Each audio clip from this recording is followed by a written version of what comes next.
Terkait dengan PT Samator Indogas Tbk menyiapkan sejumlah strategi untuk mendongkrak kinerja yang relatif lesu sepanjang 9 bulan 2025. Strategi tersebut meliputi optimalisasi penggunaan pabrik, meningkatkan pangsa pasar bisnis retail, serta meningkatkan efisiensi penjualan.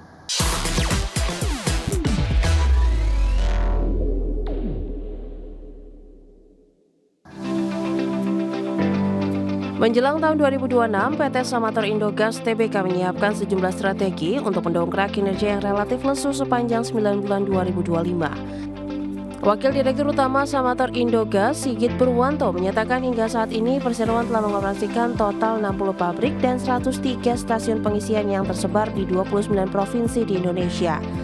Optimalisasi penggunaan pabrik bakal menjadi salah satu fokus perseroan. Kedepan perseroan berencana untuk meningkatkan pangsa pasar bisnis retail atau gas ke pasar melalui aksi akuisisi pelanggan baru.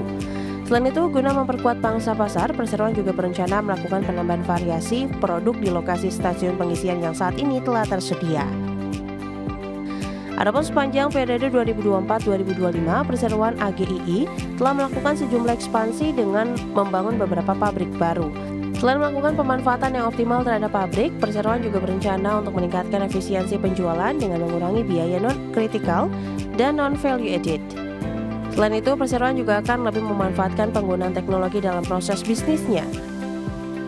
Memandang ke depan, perseroan cukup optimistis terhadap pertumbuhan gas industri, di mana pertumbuhan bisnis gas industri diprediksi akan sejalan dengan pertumbuhan produk domestik bruto di beberapa negara di level 6% sampai 7% per tahun hingga 2033. Selain permintaan terhadap oksigen dan sektor medis, perseroan juga menilai akan ada pertumbuhan permintaan gas industri di sektor panel surya hingga baterai kendaraan listrik.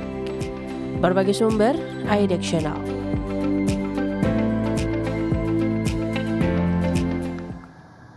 Pemirsa, emiten properti di Indonesia Paradise Property Tbk menargetkan pendapatan sebesar 1,5 triliun rupiah pada akhir 2025. Selama 9 bulan pertama tahun ini, perseroan membukukan pendapatan neto 1,31 triliun rupiah atau tumbuh 49,7% secara year on year. Dari sisi bottom line, per akhir September 2025, perseroan membukukan laba bersih senilai 393,8 miliar rupiah atau melonjak 39,8% secara year on year. Adapun pada tahun ini perseroan menargetkan akan merampungkan 2 proyek, yaitu Antasari Place dan 23 Pascal Bandung. Kedua proyek ini dapat menjaga recurring income atau pendapatan berulang perusahaan. Dengan begitu, target pertumbuhan pendapatan 10 hingga 20% tahun ini bisa dicapai. Sementara itu untuk tahun depan, manajemen mengakui 2026 akan menjadi tahun yang menantang untuk meraup pundi-pundi laba bersih. Pemirsa, The Federal Reserve kembali memangkas suku bunga acuan untuk ketiga kalinya tahun ini sebesar 25 basis poin sehingga suku bunga kini berada di kisaran 3,5 hingga 3,75%. Meski sesuai dengan ekspektasi pasar, namun keputusan pemangkasan terkait suku bunga dibayangi oleh perpecahan pandangan internal dan sinyal bahwa ruang pemangkasan suku bunga ke depan akan lebih terbatas. The Federal Reserve kembali memangkas suku bunga acuan untuk ketiga kalinya tahun ini. Namun keputusan tersebut dibayangi perpecahan pandangan internal dan sinyal bahwa ruang pemangkasan suku bunga ke depan akan lebih terbatas. Dalam pertemuan Federal Open Market Committee, The Fed memangkas suku bunga acuan sebesar 25 basis point menjadi kisaran 3,5 hingga 3,75%. Langkah ini sesuai ekspektasi pasar yang memprediksi hawkish cut. My colleagues and I remain squarely focused on achieving our dual mandate goals of maximum employment and stable prices for the benefit of the American people. Although important federal government data for the past couple of months have yet to be released, available public and private sector data suggests that the outlook for employment and inflation has not changed as much since our meeting in October. Conditions in the labor market appear to be gradually cooling, and inflation remains somewhat elevated. In support of our goals, in light of the balance of risks to employment and inflation, today the Federal Open Market Committee decided to lower our policy interest rate by 0.25 percentage point. As a separate matter, we also decided to initiate purchases of shorter-term Treasury securities solely for the purpose of maintaining an ample supply of reserves over time, thus supporting effective control of our policy rate. Meski demikian, pemangkasan suku bunga tidak berjalan mulus karena keputusan tersebut disertai sinyal kehati-hatian mengenai arah kebijakan selanjutnya dan mencatat 3 suara penolak.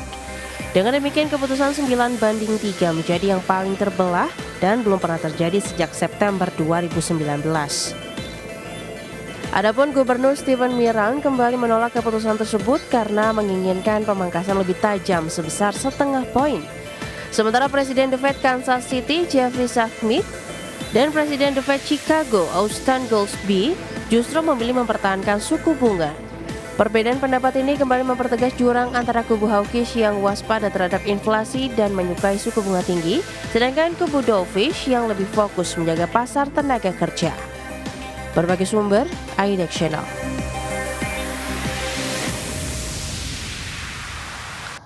Pemirsa, harga emas berbalik menguat pada perdagangan Rabu setelah Bank Sentral Amerika Serikat kembali memangkas suku bunga acuan.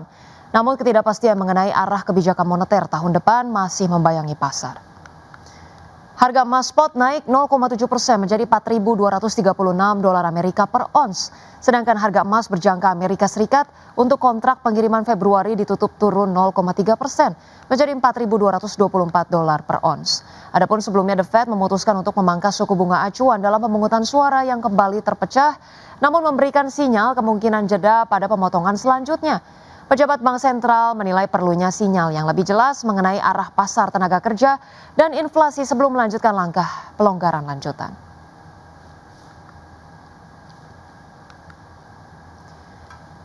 Selanjutnya dari bursa global, pemirsa, bursa saham Wall Street ditutup kompak menguat pada hari Rabu setelah The Fed kembali memangkas suku bunga acuannya. Pelaku pasar semakin yakin pelonggaran moneter masih akan berlanjut tahun depan.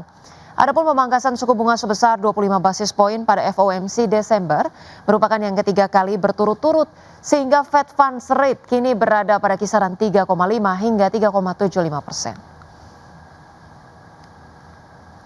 Baik pemirsa, pada perdagangan Rabu indeks Dow Jones Industrial Average melonjak 1,1% ke level 48.057, kemudian indeks S&P 500 naik 0,7% ke level 6.886. Kemudian indeks Nasdaq Composite menguat 0,3% ke level 23.654. Sementara itu pemirsa, sebelumnya dari Eropa, bursa ekuitas Eropa berakhir mendatar pada perdagangan Rabu dengan investor mengambil pendekatan hati-hati menjelang keputusan suku bunga The Fed, serta mencermati deretan pengumuman korporasi. Pada perdagangan Rabu, indeks Stoxx 600 ditutup naik tipis 0,07% ke level 578,17 dengan mayoritas indeks utama di kawasan bergerak di zona merah seperti indeks DAX Jerman yang turun 0,13% ke posisi 24.130 dan indeks CAC Prancis yang merosot 0,37% ke posisi 8.022.